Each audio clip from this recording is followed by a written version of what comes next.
Back in 2019, the city entered into a contract with the sheriff's office to provide law enforcement services, basically in lieu of having their own police department. And we have 2 deputies who provide coverage 12 hours a day, 7 days a week.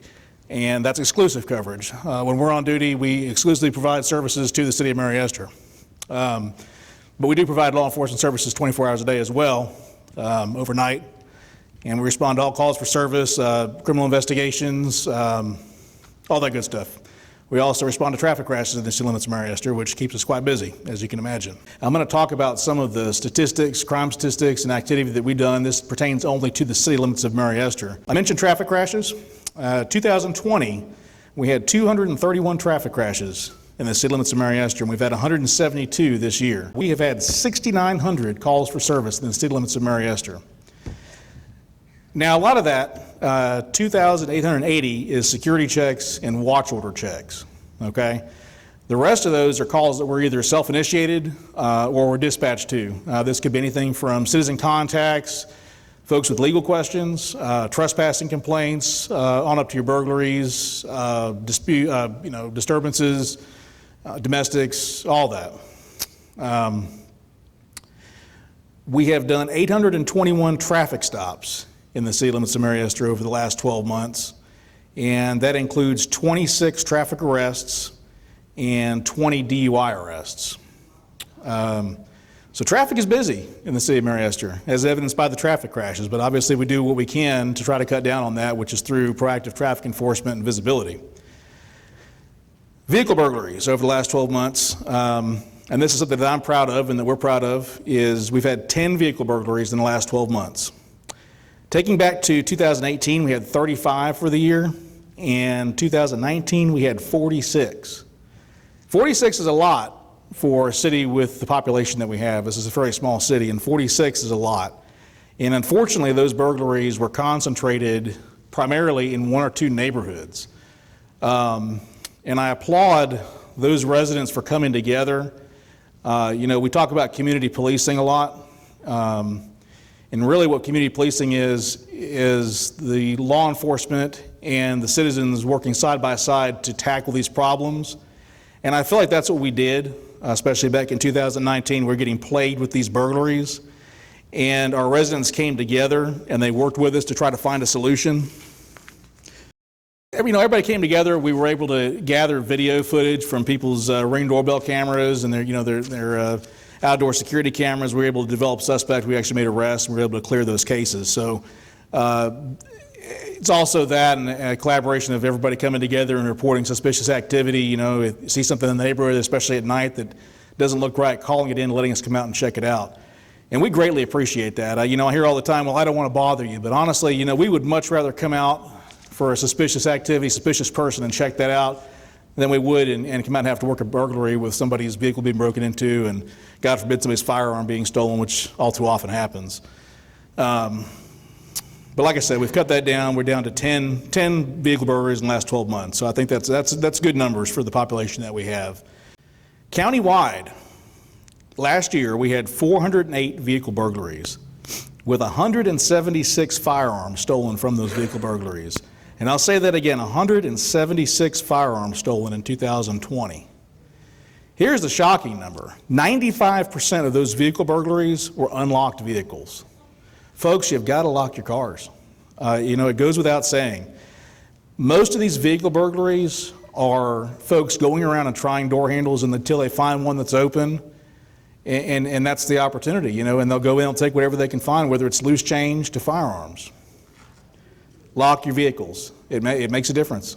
We see time and time again, we see folks go around trying door handles. When you do have these burglaries in neighborhoods, people try these door handles. If they're locked, they go on to the next until they find one that's unlocked. In addition to the vehicle burglaries in the city limits of Mary Esther, we did have 9 residential burglaries over the last 12 months, and we had 3 commercial burglaries reported in the last 12 months. Again, in the grand scheme of things, I think these are pretty good stats. These are pretty good numbers, pretty low for the population that we do have and the amount of visitors we do have coming through Mary Esther. But I can't stress it enough. With 408 burglaries countywide, please lock your vehicles. We tell people all the time on social media, we talk about the 9 p.m. routine. If you set an alarm every night at 9 p.m. and you go out, check your doors, make sure it's locked, it's the best method. Make sure they're locked. Never leave your keys in your vehicle. One of the stats that I don't have handy with me right now are stolen vehicles, but that's another thing. It's not something we're plagued with in the City of Mary Esther, but we do see a lot of stolen vehicles, and a lot of times what that is folks will have an extra key fob or an extra key to their car, and they'll stick it in their car in case they forget it. Well, now you've given somebody access to your vehicle. Also, a lot of cars have a valet key in the glove box. Some people don't even realize it's there, but that valet key does start the vehicle. So if you accidentally do leave your car unlocked or somebody does break into your vehicle, now they have a key to your vehicle. So highly recommend keeping keys out of your vehicle. Another thing that people don't think about are garage door openers. You know, if you leave a garage door open in your car, which all of us have been guilty of at some point, if you have a garage, now they have access to your house. So highly recommend leaving your garage door openers in the house. You know, leave them with your keys, take them with you in the morning, bring them back in at night so they're not in your vehicle at night. Don't give somebody access to your house. Another thing with garage doors, a lot of people don't realize they're missing. So we can have a vehicle burglary and you go out and, well, there's just some loose change missing, and the next day we have a residential burglary because somebody left their garage door opener. And how many people lock the inside door to your garage? Not a whole lot. So just something to think about with the garage door openers. We often promote the Lock, Take, Hide initiative. If you drive around Mary Esther, several of our neighborhoods have those signs posted as you enter the neighborhood. It goes without saying, lock your vehicles, like I said. Take your valuables. If you're unable to take your valuables, hide your valuables. Put them in the trunk, put them somewhere where they're not visible. I can't stress enough, you know, home security, motion lights outside your house, those are great.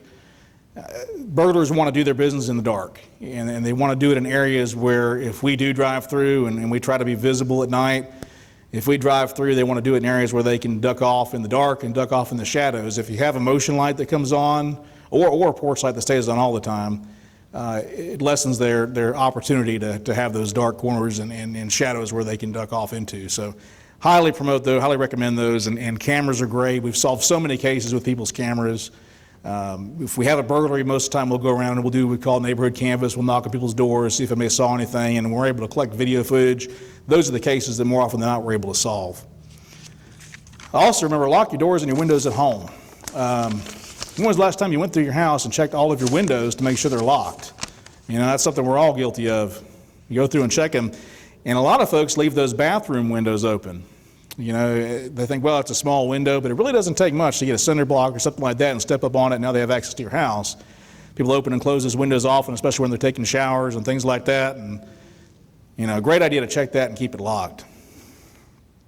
Another suggestion with your home safety and theft prevention is take photos, log serial numbers, tag all of your electronics, expensive items.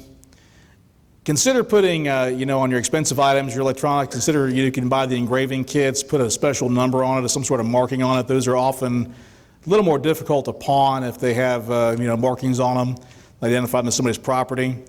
There's also a website, it's called Report It, and you can go to that website at reportit.leadsonline.com. If you go to the Sheriff's Office website, you will find a link to that. That information you enter is secure. You can access it from any computer. You can log all of your electronics, all of your serial numbers, firearms, everything you have in this secure website that only you have access to. You set up a username and a password, and then, God forbid, if you do have a theft or a burglary, you have a way to pull up all that information and provide it to us. That way we can enter that stuff as stolen. We can look for it in pawn shops. It's a great site. We do promote that. Another thing, if you're going out of town, we do offer watch orders. That's where, when we're not busy, we'll come by and we'll do checks on your house while you're gone. Make sure your doors are secure, drive by, be visible.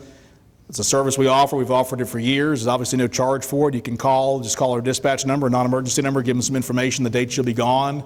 They'll collect a little bit of information from you. They'll also collect emergency contact information, so if something does happen while you're gone, we have a way to get a hold of you.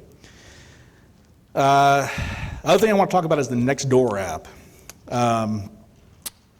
I think a lot of folks are on that. You know, we promoted this meeting on Nextdoor. We also promoted it on Facebook. Nextdoor is great with communicating with your neighbors. The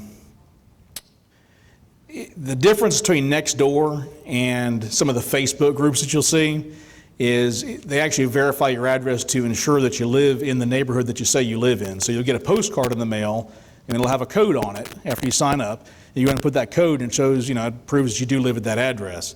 But that's the Nextdoor app. It's great. You guys can communicate with each other. You can share information. If you've got solicitors in the neighborhood, or you have issues, people walking through the neighborhood at night, you can put that on there. Great reminder for people to lock their doors. And the last thing, is call the sheriff's office. If you see suspicious activity, call us. I can't stress that enough. You're not bothering us. When you do call us, if you see something out of the ordinary, please call us. Call the non-emergency number, 651-7400. Put that in your phone. And feel free to call us anytime. We'd love to send a deputy out to check things out before something does happen. And of course, if you do have an emergency or something in progress, don't hesitate to dial 911. One of the issues that we have been experiencing lately, and actually this came up today, and it's unfortunate, is vagrant activity. We have had 42 calls for service over the last 12 months regarding trespassing issues with vagrants and transients, essentially homeless people. The problem that we're seeing is this often leads to criminal mischief, vandalism, customer complaints of businesses. We had one incident just last week where somebody's power was cut off at their business. Trash is left behind. We've had burglaries, assaults, harassment, and panhandling. There is a Mary Esther city ordinance which does make it a misdemeanor to panhandle inside the city limits of Mary Esther. There are also state statutes which prohibit panhandling on state roadways. And it's easy to feel sorry for folks and want to help them out. That's human nature. We all have that. But we highly recommend not giving handouts to these folks, and there's several reasons why. We have food, we have shelter and assistance for folks that is available in our community for those that need it.